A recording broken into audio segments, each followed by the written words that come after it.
In Luke 1:13, Zechariah is in the holy place burning incense before the Lord, and an angel, the angel Gabriel, appears to him and says, "Your prayer for a child has been answered."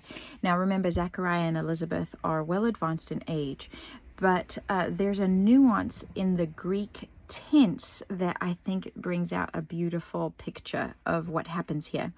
So the phrase in Greek is in the aorist passive indicative tense.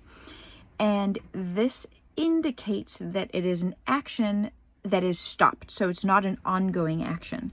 So why do we care about that? It could be easily translated, the prayer that you used to pray, that you once prayed, that you have stopped praying, or that you have given up on, it has already been heard.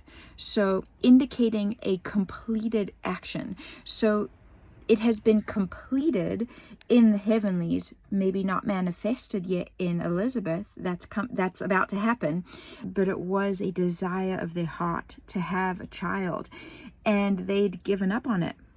But the angel comes and says, that prayer that you gave up on, that you don't even think about anymore, that you have all sorts of condemnation and guilt over, or whatever the enemy has tried to lie to you about it, that has been answered, and your wife is going to be pregnant. So just such a beautiful way that the angel says that to Zechariah about his prayer, and to encourage us that if there are prayers that we've forgotten about, that we no longer pray, that perhaps even feel too difficult to pray anymore, that God hasn't forgotten them, that they are, and he has answered.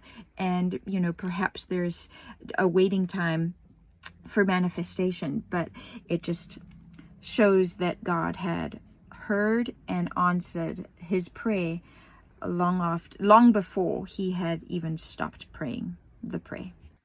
And a quick side note on Zechariah, notice that what his unbelief results in, his mouth being closed.